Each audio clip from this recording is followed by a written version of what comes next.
Welcome, everybody, to the Planify Podcast. My name is Angelo Gonzalez. I'm the Director of Operations for the Planify Agency.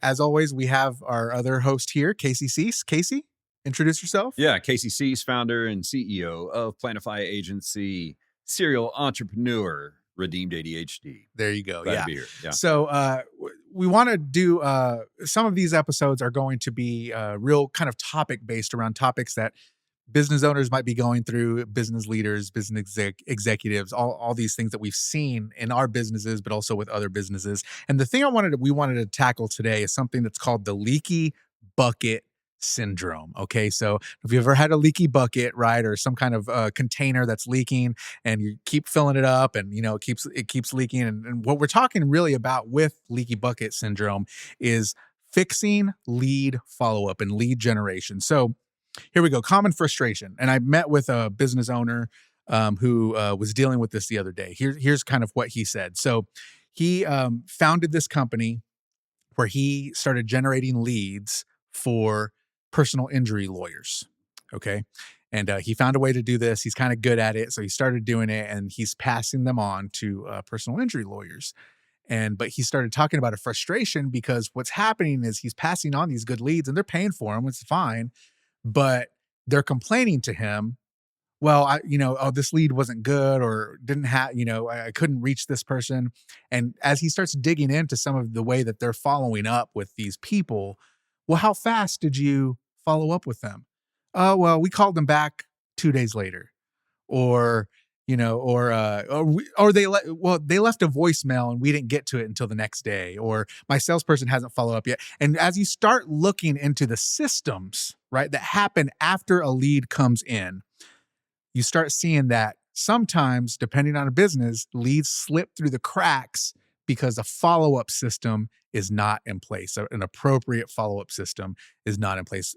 In marketing and in sales, there's a phrase, it's used a lot, speed to lead. So talk a little bit about leaky bucket syndrome. Why do businesses go through this?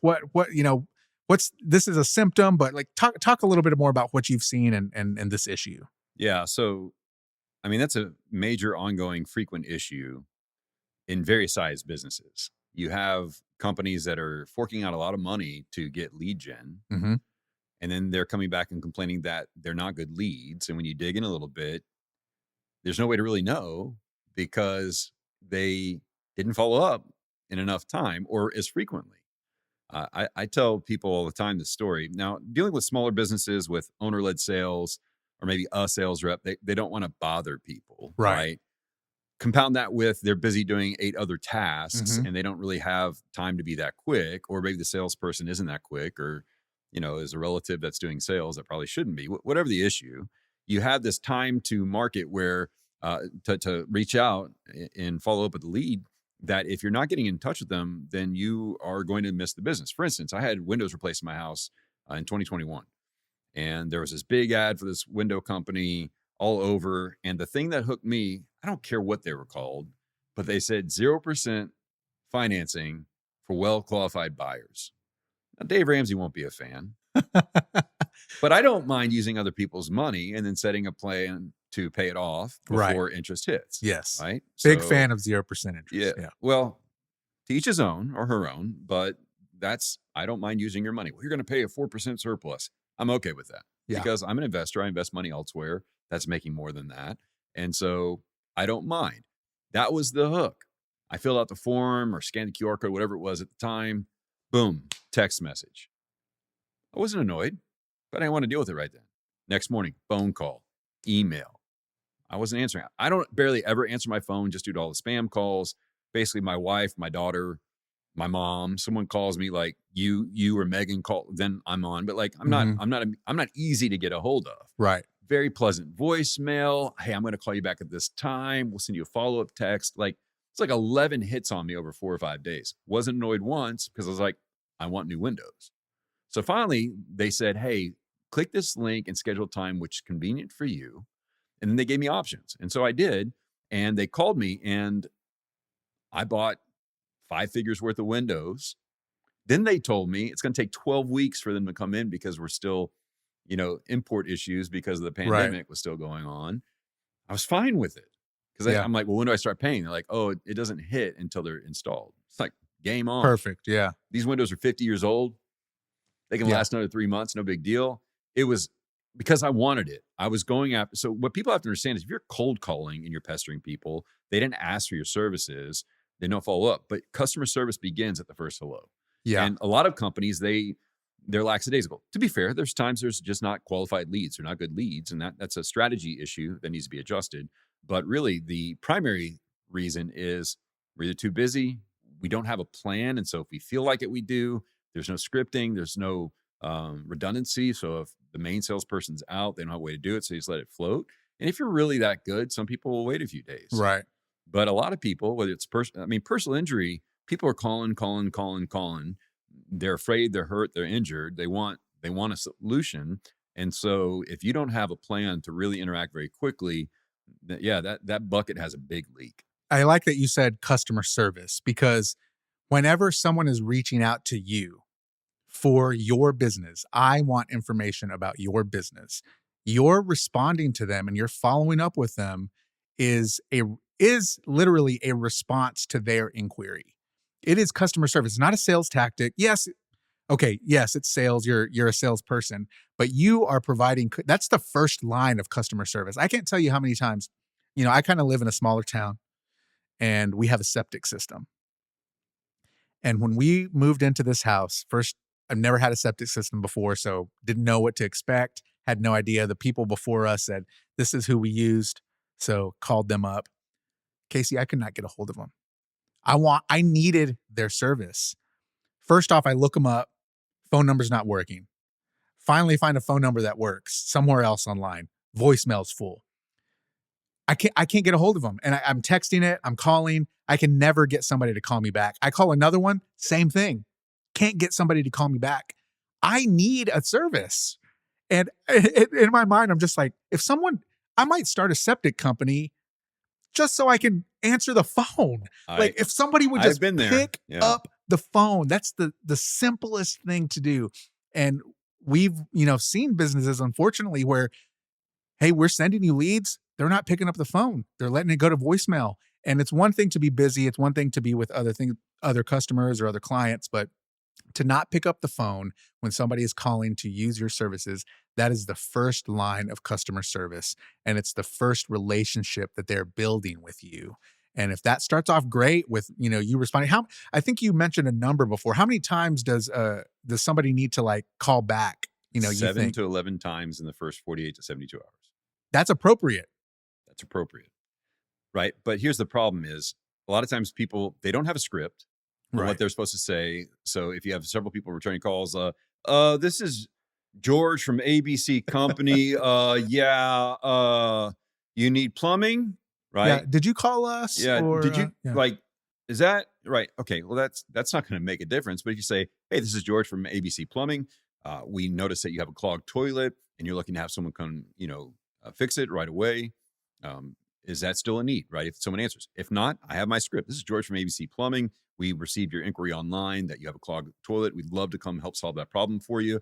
Please give us a call back at your earliest convenience, blah, blah, blah, or you can text this number, right? It's a script. They flow from it. And then people get more confident in the follow-up, but they have a planned sequence of how we react and then how we follow up. So how can, talking through that a little bit more, how can a busy business owner or a busy sales, whether it's a salesperson or a sales team, how can they manage this process without, number one, sounding like a robot, but also not sounding like they're clueless either? What are the steps that a business should take to start solving this problem that they have of the leaky bucket with their leads? Well, what we do with our clients is in our strategy. So like I said in a previous episode, we build marketing and growth strategies.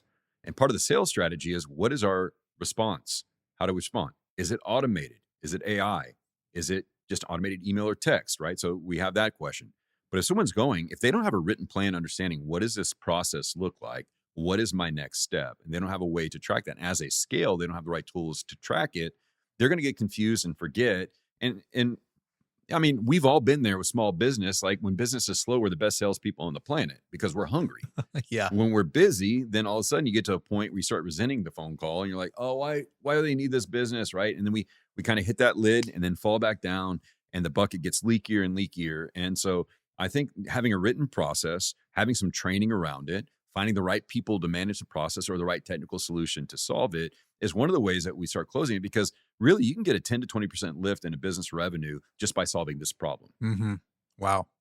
Yeah. And, talk a little bit about the marketing to the sales to the ops, especially even the delivery, and how marketing really, I've heard you say this to clients before. Marketing doesn't stop whenever the sales process starts or whenever even the delivery of the product or the service starts. Talk a little bit about that and how things in those additional stages can affect the marketing and how it can, cause that leaky bucket syndrome to even be worse. Yeah. So I think it's important to note that many people think of marketing as bringing me leads, Right. right? A true understanding of marketing is communicating to your ideal client what you believe about them and what you want them to believe about you. Okay. So that's marketing. So if my goal is to take someone who's never heard of us before and I want them to hire us to build a strategy for them, it doesn't stop at the strategy. We hope they retain us to do other services along the way. More importantly, we want them to have such an excellent experience that they'll tell other people about us and they'll be happy to refer people our way. I once heard a marketing expert, he put it this way. He said, people can love your product or service, but be mildly annoyed with your process. They'll come back, but they won't ever bring people with them. Right? And so that's a marketing problem, even if it's an ops problem. So the way you operate on fulfillment, whether you're doing construction, whether you're doing legal services, whatever, that ongoing communication, the ongoing service is still communicating to your client what you believe about them and what you want them to believe about you. And so there's usually a misalignment in our marketing message, and our, fulfillment people may not understand that they're still communicating on behalf of the business, Right. what our brand messaging, right? And so when people understand that the marketing strategy is far more than getting leads in the door, right? I tell people that, a great marketing strategy is your ongoing air war and air protection, right? Your sales and fulfillment and everything else is your ground war.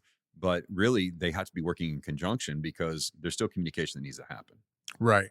And, I love technology, especially in 2026, because there is so much we can do now to automate a lot of this process. And people, well, I don't want it to sound like an AI or I want it to sound like a robot. And I think people are getting more and more comfortable from knowing that, hey, at least I'm getting some kind of follow up. They've gotten my message. They're following up. And, there's the types of technology that exist out there today to be able to have rapid response to an inquiry, to get a quote, to somebody calling, even if it's after hours, even if it's, on the weekend or whatever it may be, right? We're not saying the business owner has to be by the phone 24/7 and picking up, or the salesperson needs to be working at 9, 10, 11 o'clock at night. In case a lead comes in, they need to be able to call them back. There's technology that exists that we can leverage to be able to be more efficient and effective in those areas. So talk a little bit about the technology that exists that, that we've used for clients, that you've seen other people using to kind of solve this. Yeah, the argument about using technology, AI, or human answers, I don't know about you all, but I've called plenty of people and talked to a human being that was not helpful at all, right? Not helpful at all. They didn't have helpful information. They weren't sure what their next step was. So the big fuss is just more, I think, philosophically and concern about what does this mean for humanity. But when I call the pharmacy and I have to press number 3 to get here and then press number 2 to get there, if an AI picked up and said, hi, how may I help you today? Yeah, I need to refill my prescription. Great. What's the prescription number? Or what's your phone number? Whatever. Oh, Mr. C. So I see that you have Is that what you want? Yes. Refill it. Great. This one needs a doctor approval. Let me send it in. It's been sent. We will notify you by text message when it's ready. Which do you prefer? Yeah. What do you want? I need my prescription fill. What's your Mr. Crease? No, there's no R, lady. Like, I don't know, man. But like, everyone gets fussy about that. Or you're on hold for 30 minutes. Bro, like, and so it's like, okay. I mean, we had one client, they had one person say, I'm never doing business with you because you had AI. Would they say that to the other person who had voicemail? Because voicemail's is artificial intelligence. Yeah. It's a machine that's following a set of prompts. It just doesn't have much dynamics, right? Yeah. Press pound when you're finished. Well, that's still artificial intelligence, right? It's not real intelligence. It's a computer with your Right. command making decisions. All that stuff being done. If you want to hire people and put people on it, hire people and put people on it. If you want to wait and call them back the next morning, if they call at 7 p.m. at night, fine. There should be an automated email that goes to them or a text message response or something to say, we see you, we hear you, we receive your message, and we're on it. If you're not doing that, you're leaving money on the table. And especially if you're spending money driving ads, like that's why at Lucid Books, we have automations that hit right away. Right. That text them, send emails, let them know, hey, we're on it. Here's your next step that you can be working on until you get a hold of somebody, and let them have videos to watch, information, education, a full automation that by the time a couple weeks later, they get on the phone with one of our salespeople, they're educated, they understand, and they're fine with it. And quite honestly, the ones that don't hang around, go with a cheaper solution. We're not cheap. Right. We do value. So it's okay. That's not a leaky bucket to me. That's a strainer. Keeps the gold, lets the smaller pieces out, and we move on, right? Yeah. So I think you have to, if you don't understand your goal, then a lot of times business owners were just throwing stuff at it. And then if I'm all in sales, well, sometimes I don't feel like selling. Especially if I know my recurring revenue is right and everything else. Well, that's just inconsistent. That's more about me than it is my business. And so one of the ways I offset my inconsistency is either I hire somebody or I build a process or system that covers my humanity. Right. Yeah. And I think, documenting that, even getting, everybody should know, a lot of times, well, they should know how to do it. They, this is what I would do. So why wouldn't they do it that way? Right. A lot of times a business owner is really good at sales or at their operation or whatever. And they hire someone and they're frustrated that person isn't doing what they would do, but they've never laid out the process. They've never said, here's the expectation. They have it in their mind of what their expectation on themselves would be, but they might not have that written down. So, I think, different parts of this are documenting it, right? Making sure let's map it out for everyone's sanity, right? For the sake of clarity, for the sake of everyone being on the same page. Let's say, what's going to happen when somebody calls in? How soon should we be responding? And if we can't respond within this certain time, is there an automation that we can set up to send a text message or send an email at the very least? Well, I mean, you can't automate what you don't document. Yes. Right? We want automations. Great. What's your process? I don't know. Call them back. Well, Yeah. You have to have your workflow before you can put any technology in. Right. So the first step is to even if it's on a whiteboard, take a picture of it, let AI transcribe it or have someone draw it. You have to know your process and your plan and then measure it, because that's how you're going to make your adjustments. Right. I mean, if your bucket is 40% leaky right now and you reduce it to 20% leakage, that's 20% net gain for you. Like that's progress. Right. Rather than just, I wonder how many high value deals over the years that the companies I've been involved with has lost because I didn't follow up in time, or I missed an email, or something happened. Right. And that's the beauty of AI, right? Like when we talk about these days about with voice AI or chat bots, that people have on their websites, they don't have bad days. Well, they can still be wrong, though. Yeah, I mean, we've seen them true. hallucinate Yeah, that's definitely true. Yeah. and do stupid things. But it is that balance, right, of being able to properly leverage technology to enhance human performance and to close the gap so that we're serving the people we were able to serve well, and we're not losing so much because, I may be the only business owner I've ever felt that because I'm super unique, but when money's good or revenue's good or whatever, I can get kind of lax. Yeah. And then when it's not, I am Johnny on the spot, but that wears you out over the years. Yeah. And I've learned to develop systems and people and leverage technology to close those gaps, to take into consideration my humanity, my limitations. And so I think, how do I know if I have a leaky bucket? Are you growing? Yeah. Well, just because you're growing doesn't mean your bucket's not leaking. Maybe you have, more water coming through, and so it holds longer. But ultimately, should more deals be coming in? Are you losing a lot of leads? I remember talking to a roofer one time, and he's like, man, these leads aren't any good. I said, hold on, time out. Number one, do they live in your area? Yeah, they do. Number two, do they have a roof? Yes. Number 3, are they homeowners? Yes.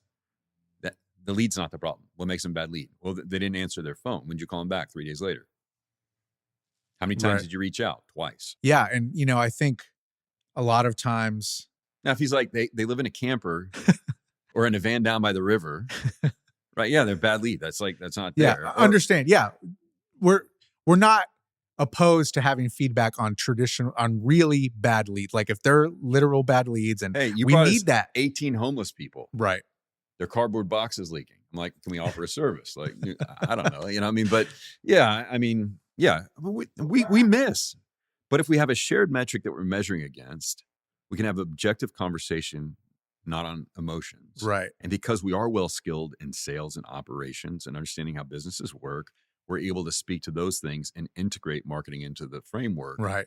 And then help them mature their sales process. Right. So I think, asking questions as we're kind of thinking about wrapping this up, asking questions like, do I know where my leads are coming from? Some business owners, they don't have any idea.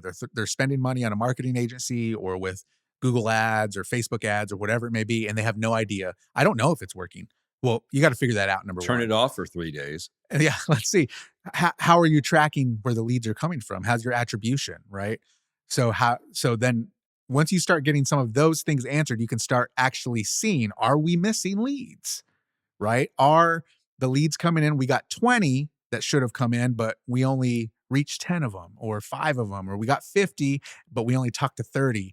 We only talked to 25 of them. Well, then you can start looking at where your tracking's coming from. You can start looking at your processes. Do you have a documented process? Number one, if you don't, start there, right?